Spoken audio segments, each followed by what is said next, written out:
কথায় আছে যেমন সঙ্গী তেমন জীবন।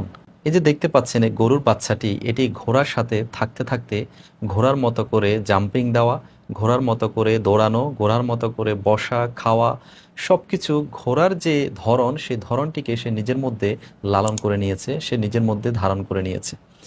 সুপ্রশ্রোতা, ঠিক একইভাবে আপনি বা আমরা আমাদের জীবনে যাদের সাথে সবচেয়ে বেশি সময় আমরা অতিবাহিত করি, তাদের আচরণ, তাদের অ্যাটিটিউড, তাদের চিন্তা, তাদের বিশ্বাস আমাদেরকে অ্যাফেক্ট করে থাকে, আমাদের লাইফে প্রভাবিত করে থাকে। আপনি যদি ৫ জন ধূমপায়ী ব্যক্তির সাথে আপনি সময় অতিবাহিত করে থাকেন, তাহলে সিক্সথ যে ব্যক্তিটি হবে সেটি আপনি। আপনি যদি ৫ জন ডিমোটিভেটেড ব্যক্তির সাথে সময় অতিবাহিত করে থাকেন, তাহলে সিক্সথ যে ব্যক্তি ডিমোটিভেটেড হবে সেটি আপনি।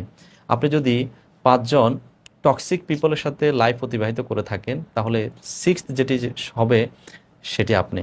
এটি কেন? কেননা আমাদের আচরণ, আমাদের মিরর নিউরন, আমাদের প্রত্যেকের মাঝে মিরর নিউরন আছে, আর সেই মিরর নিউরন অন্যকে কপি করতে স্বাচ্ছন্দ্য বোধ করে, অন্যকে কপি করে থাকে। আপনি দেখে থাকবেন, কাউকে হাসতে দেখছেন, আপনি নিজেও হাসবেন।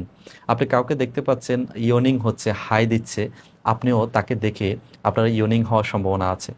আপনি কাউকে দেখে খুব বেশি, কাউকে কোনো ব্যক্তি কষ্টে আছে, আপনি দেখে তাকে হয়তো আপনারও কষ্ট লাগতে পারে। কেন?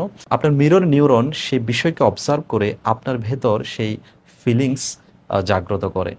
সুতরাং আপনি যত বেশি আনপ্রোডাক্টিভ, আনহেলদি, ডিজেক্টেড পিপলের সাথে আপনার নিজেকে টাইম এক্সপেন্ড করে থাকবেন, যত বেশি আপনি যেসব ব্যক্তি ডিমোটিভেটেড ফিল করছে, যেসব ব্যক্তি নিজেকে নিয়ে প্রতিনিয়ত হীনমন্যতায় ভুগছে, যেসব ব্যক্তি নিজেকে নিয়ে প্রতিনিয়ত টক্সিসিটিতে ভুগছে, আপনি যত বেশি সেসব ব্যক্তির সাথে টাইম এক্সপেন্ড করবেন, আপনার ভেতরও সেই একই কোয়ালিটি, একই অ্যাটিটিউড ধারণ করার সম্ভাবনা থাকে।